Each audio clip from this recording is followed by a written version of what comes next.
Shalom, peuple de Dieu, demeurons tous bénis dans le précieux nom de Jésus-Christ de Nazareth. Je viens en ce matin parler un peu avec vous parce que le Seigneur m'a demandé de vous expliquer un songe que j'ai fait depuis mon enfance, aux environs de 15 à 16 ans, je crois. Et il voudrait que je partage ce message avec vous. Alors, toi qui m'écoutes maintenant, j'aimerais que tu partages cela avec plusieurs personnes et que vous écoutiez attentivement. Demandez aussi au Saint-Esprit de vous éclairer avant de donner des jugements ou avant de donner des commentaires. Prenez le temps de demander au Saint-Esprit. Il parle à tout le monde. Peu importe qui tu es, il parle à tout le monde. Il ne parle pas que aux serviteurs de Dieu. Voilà, l'Esprit de Dieu est un. Il parle à tout le monde. Prenez au moins la peine de prier et demander si ce qui est dit vient de lui ou pas. Il vous répondra. Amen.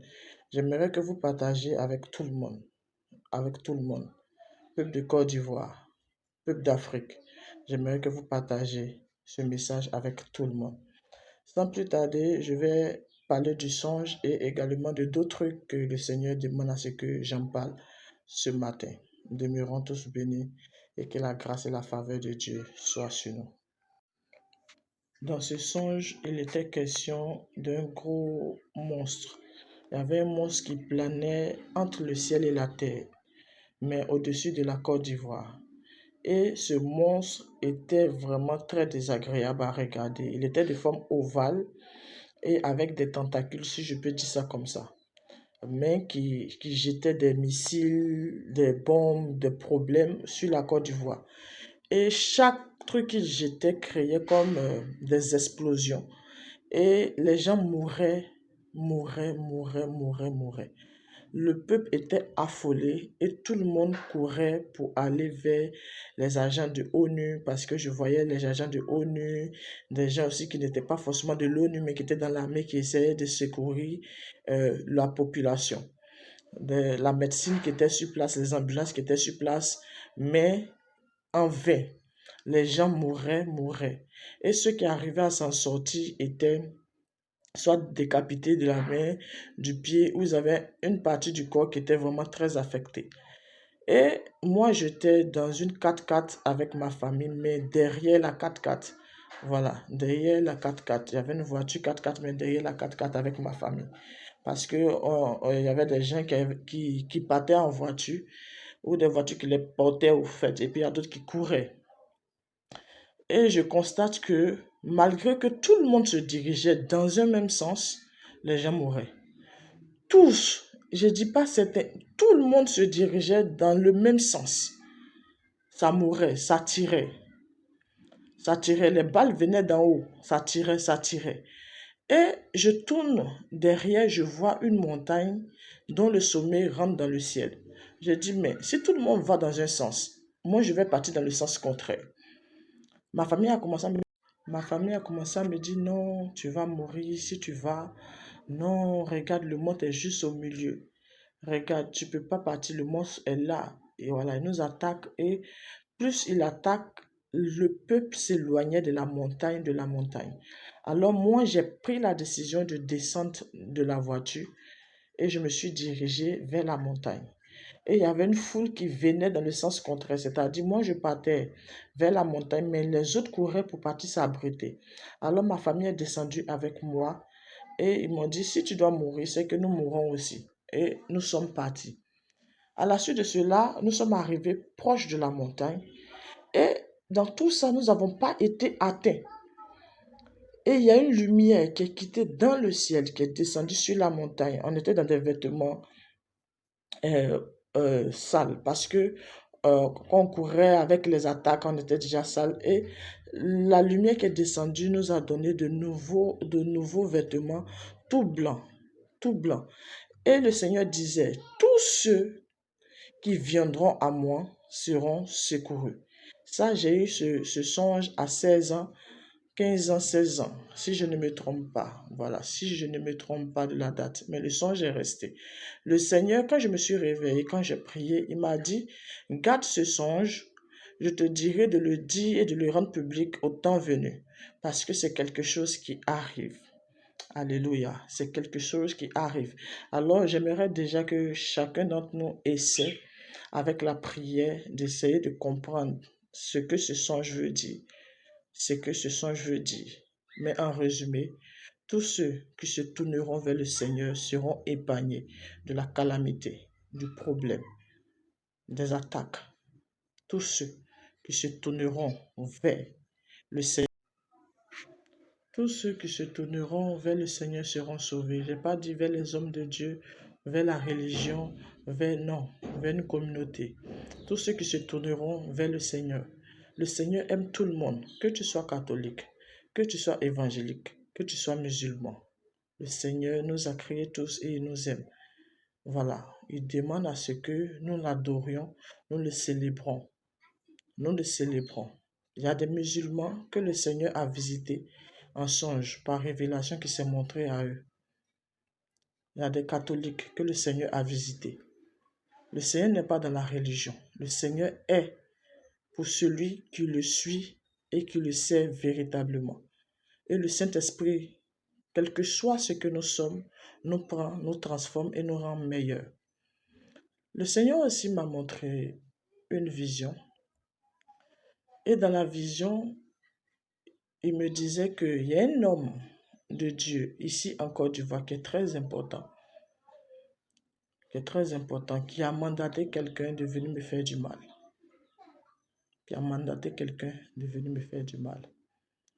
Alors, il a dit, puisque tu veux t'attaquer à un serviteur de l'Éternel, avant que tu ne t'attaques à ce serviteur, la mort frappera dans toi-même ta propre maison. Que vous avez pris l'habitude d'éliminer tous ceux que l'Éternel envoie pour parler de lui ou pour le servir. Pour parler de lui, pour le servir. Je pèse bien les mots.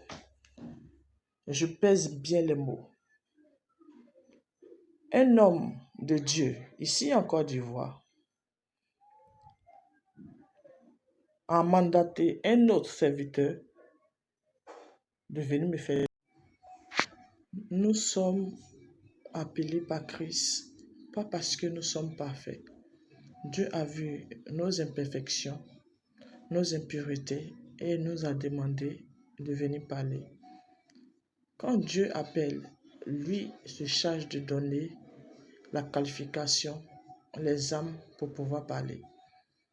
Aujourd'hui, tous pensent que la prophétie, c'est un jeu ou c'est un domaine que tout le monde peut utiliser pour avoir de l'argent. La prophétie, c'est venir transmettre les messages que Dieu veut que son peuple entende. Et quand Dieu parle, il parle à qui il veut. Il parle à qui il veut. Un enfant, une femme, un homme, il parle à qui il veut. Mais surtout, il parle à celui qui est prêt et qui est disposé à l'écouter et à obéir. Aujourd'hui, ça peut être moi, demain, ça peut être toi. Dieu peut parler à un musulman pour nous parler. Dieu peut parler à un païen. Il parle à qui il veut. Il se révèle à qui il veut. Nous ne sommes personne pour choisir comment est-ce que Dieu parle. Je continue le message. Le Seigneur aussi a parlé des hommes de Dieu en Côte d'Ivoire. Il dit qu'il avait donné un avertissement. Et oui, j'avais parlé que le 1er août, cela allait commencer. Il dit que vous ignorez les avertissements parce que vous comptez sur vos moyens financiers et sur les leaders qui vous soutiennent et sur ces sociétés qui vous soutiennent. Mais vous serez ébranlés, vous serez détruits. Et en Côte d'Ivoire, il y a 5 hommes de Dieu importants qui vont être frappés par l'Éternel. 5 hommes de Dieu importants. 5 hommes de Dieu en Côte d'Ivoire. Il a également parlé du Congo. Au Congo, il a montré 4 hommes de Dieu très importants au Congo. Au Cameroun, 3 hommes de Dieu très importants. Au Togo, 3 hommes de Dieu très importants au Congo. Je ne maîtrise pas, je ne suis pas sur les réseaux pour maîtriser qui est qui. Je donne l'information. Amen. Amen. Le Seigneur dit au Congo, ces hommes de Dieu seront mis à nu. Seront mis à nu. Il y a d'autres qui sont au Congo et il y a d'autres qui ne vivent pas au Congo, qui vivent à l'Occident, mais ils seront tous mis à nu. Parce qu'il y a d'autres qui sont dans des deals et des trafics. Il dit également, il y a plusieurs hommes de Dieu en Afrique qui ont dû sacrifier des personnes sous la fondation de l'Église. Beaucoup de secrets vont sortir. Parce qu'aujourd'hui, nous les chrétiens, tant que nous n'avons pas vu, nous ne croyons pas. Nous attendons de voir avant de croire. Et c'est dommage. C'est dommage. Dieu nous montre les choses qui arrivent, nous intercédons pour qu'il fasse grâce. Et Dieu écoute, c'est juste. Parce que quand nous intercédons, ça ralentit le processus. Nous sommes justifiés par la foi. Quand tu demandes pardon à ton papa pour une faute, souvent, il répond, ok. Souvent aussi, il te frappe. La Côte d'Ivoire, dans laquelle nous sommes, est arrivé un temps où le Seigneur est passé à l'action. À l'action. Vous savez, le temps de l'enlèvement est proche. La Bible nous dit que le Seigneur viendra comme un voleur. La question que je veux vous poser, lorsqu'un voleur vient chez vous, il vous prévient. Aujourd'hui, nous parlons d'enlèvement, mais le Seigneur nous surprendra parce qu'au temps où il viendra, plus personne ne s'intéressera véritablement à lui. Tout le monde va vaquer à ses occupations, va faire ce qui lui plaît, va oublier même la foi.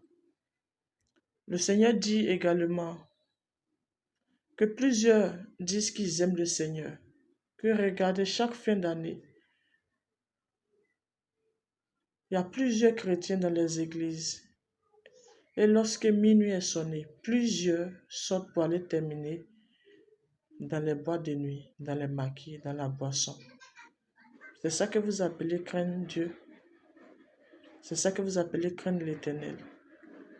Il dit aujourd'hui, le peuple de Dieu, quand je parle de peuple de Dieu, je parle à tout le monde. Nous faisons croire que nous aimons le Seigneur. Or, pourtant, nous avons peur des persécutions. Combien d'entre nous avons décidé de perdre notre travail à cause du Seigneur?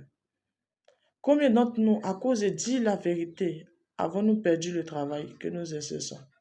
Combien d'entre nous, à cause de prêcher la parole, avons été frappés? D'autres parmi vous n'ont même pas connu ça, être frappés pour Christ. D'autres ont tout perdu à cause du Christ. D'autres ont été frappés à cause du Christ. Oui, d'autres ont des marques, des blessures, parce qu'ils ont suivi Jésus. D'autres ont été mis dehors. Je me rappelle une année, j'étais avec ma mère. Je n'étais pas encore mariée. On nous a mis dehors parce que le propriétaire dit on prie beaucoup. Ça gêne. D'autres ont été mis dehors à cause de Jésus-Christ. D'autres se sont retrouvés sans rien à cause de Jésus-Christ. D'autres ont été victimes de viol. Mais à cause de Christ, ils ont laissé tomber. Il y a beaucoup de choses. Toi, qu'est-ce que tu vis pour Christ? Aujourd'hui, tous cherchent la gloire. Mais personne ne veut vivre les persécutions, les douleurs. Christ n'a jamais dit que ça sera facile. Tout le monde cherche les récompenses, la gloire, mais personne ne veut passer par les douleurs. Parce que ce qui coûte de donner vraiment sa vie à Jésus. Il dit, ne confondez pas la conséquence de vos péchés et les épreuves qu'un être ou un chrétien passe par le désert. Aujourd'hui, beaucoup de chrétiens vivent la conséquence du péché dans leur vie. Et ils disent, Seigneur, tu nous fais passer dans un désert qui ne finit pas. Alors j'appelle à mes frères et à mes sœurs, hommes, femmes, enfants, de se donner vraiment à Jésus-Christ. Nous sommes d'abord le temple de l'Éternel. Nous sommes avant tout le temple de l'Éternel. Que tu sois femme, que tu sois homme, que tu sois païen, que tu ne sois pas païen, que tu sois un nouveau converti, un ancien converti, nous sommes avant tout le temple du Saint-Esprit. Et nous devons arranger nos vies. Je le dis, le spirituel domine le physique. Ce que tu es spirituellement, ta relation que tu as avec le Seigneur reflète toujours sur toi. L'homme n'a pas besoin de tout le temps te dire, arrête le péché, arrête le péché. Quand tu as le Saint-Esprit en toi, quand tu pêches, tu te sens gêné. Tu as mal, tu souffres. Parce que ça ne se mélange pas. Quels gens de chrétiens sommes-nous devenus? Quel genre de disciples sommes-nous devenus? On doit changer cela. Il y a une autre vision que le Seigneur me montre. Et dans cette vision, le Seigneur me montre un homme. Un homme qui est en train de marcher sur les seringues. Et il a brisé les seringues. Et je ne comprenais pas. Jusqu'à ce que le Seigneur me dit, annonce cela dans cette vidéo que tu vas faire. Tous ceux qui souffrent de diabète, d'une maladie quelconque, où ils doivent toujours avoir une injection, je les libère maintenant. Et celui qui est en train d'écouter cette vidéo, qui souffre d'une maladie, je connais pas le nom de la maladie, ou les maladies où on prend les seringues, à part le diabète, l'insuline.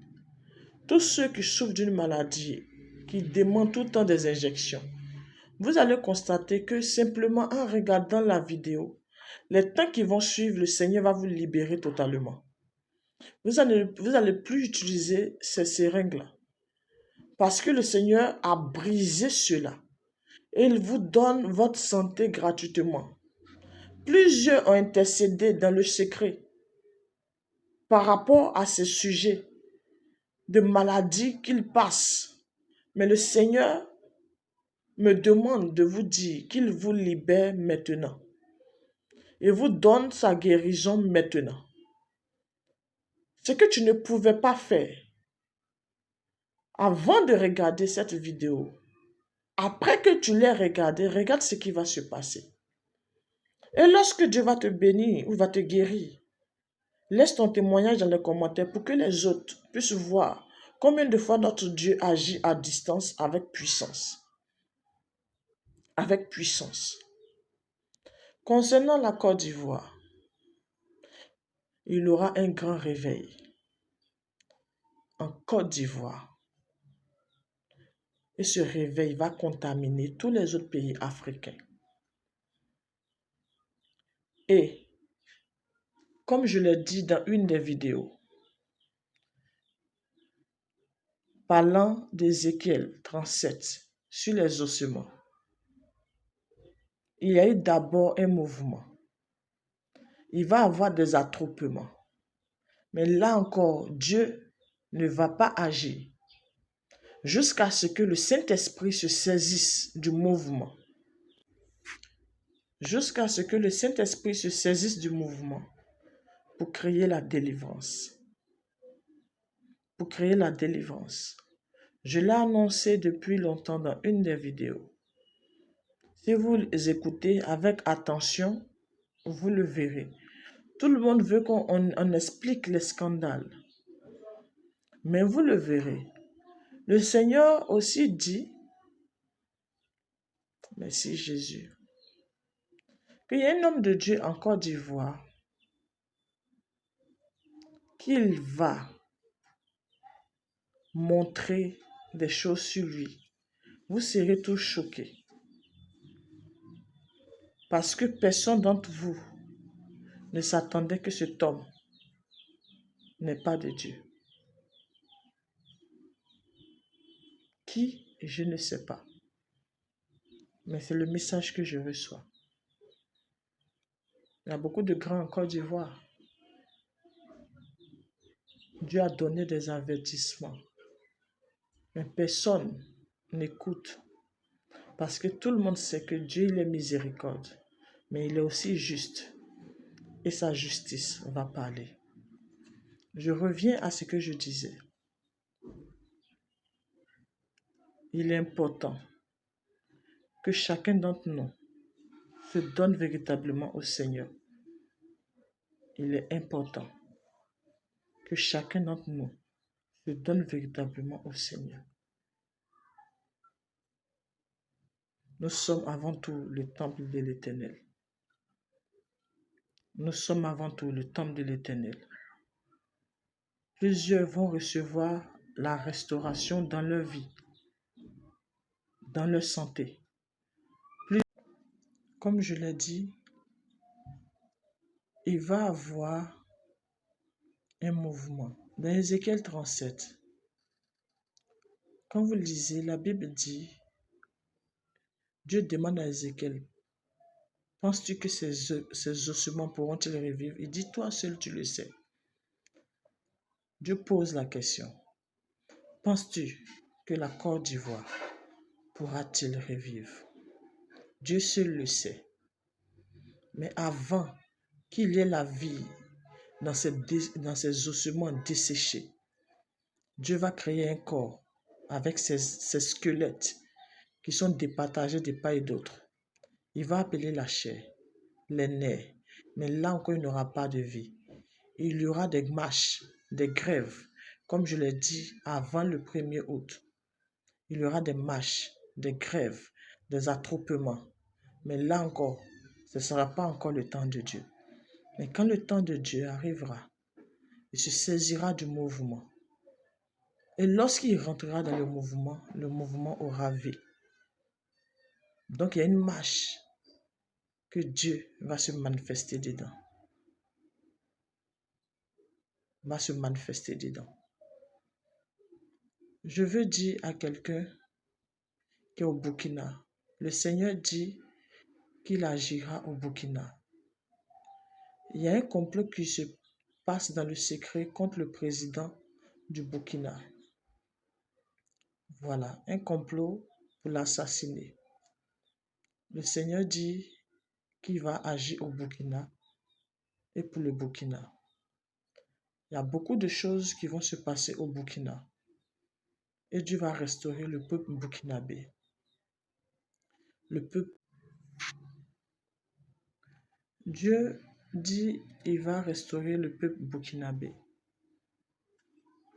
Beaucoup de Burkinabés ont été victimes de beaucoup d'injustices. Il dit qu'il va agir pour le Burkina. Il dit également pour le peuple togolais. Je ne connais pas, je ne sais pas qu'est-ce qui se passe là-bas, mais il dit qu'il va agir pour le peuple togolais, pour le Congo. La plupart du temps, les gens me demandent Congo, RDC ou Congo, je ne sais pas. Je ne sais pas. Et je ne sais pas s'il y a deux Congos. Voilà, ce que je sais, c'est que Dieu m'a montré, le Congo est devenu un. Je voyais un seul pays où ils ont mis Congo. Donc, je parle à ce pays-là. Voilà, peut-être ça arrive, je ne sais pas. Mais je sais qu'il y aura un seul Congo. Un seul Congo. C'est ce que je sais. À quel moment ça va se passer, je ne sais pas, mais je sais qu'il y aura un seul Congo. Également, Dieu va agir au niveau du Cameroun. Dieu va agir au niveau du Cameroun. que ce soit au niveau des infrastructures, beaucoup de choses, mais surtout au niveau de la spiritualité. Dieu va agir au niveau du Cameroun. Ces différents pays, retenez-les et puis regardez ce qui va se passer. Regardez ce qui va se passer. La Côte d'Ivoire, le Congo, le Burkina, le Togo et le Cameroun. Regardez ce qui va se passer. Regardez ce qui va se passer. Que la main de l'Éternel soit sur tout un chacun. Le Seigneur dit l'Amérique va avoir un impact négatif, un gros problème. La France aussi, le Canada aussi. Soyez prêts. Ceux qui s'attacheront au Seigneur, Dieu les épargnera. Dieu me montre aussi au Canada comme un homme important qui travaille dans EMCI. EMCI, je ne maîtrise pas. Je ne regarde pas la télé, je ne regarde pas tout ça. Amen. Mais qui va organiser un très grand programme en France, dans une université. Le directeur, je crois, de EMCI au Canada va organiser un grand programme en France, dans un établissement, une grande école, par rapport à l'évangélisation et parler de Jésus-Christ. Et Dieu va se manifester puissamment dans ce programme. Que Dieu bénisse d'avance ce programme que cet homme veut faire. Partagez pour qu'il puisse avoir la confirmation aussi. Moi, je suis en Côte d'Ivoire. Lui, il est là-bas, on ne se connaît pas. Mais si Dieu a parlé, c'est parce que Dieu veut le faire. Que Dieu vous bénisse et que Dieu bénisse toutes ces lumières qui sont cachées dans les différents pays du monde et qui donnent la force pour qu'il continue dans sa marche. Et que tous ceux qui souffrent d'un mal quelconque, au nom de Jésus-Christ, par la puissance de Jésus, soyez libres. Amen.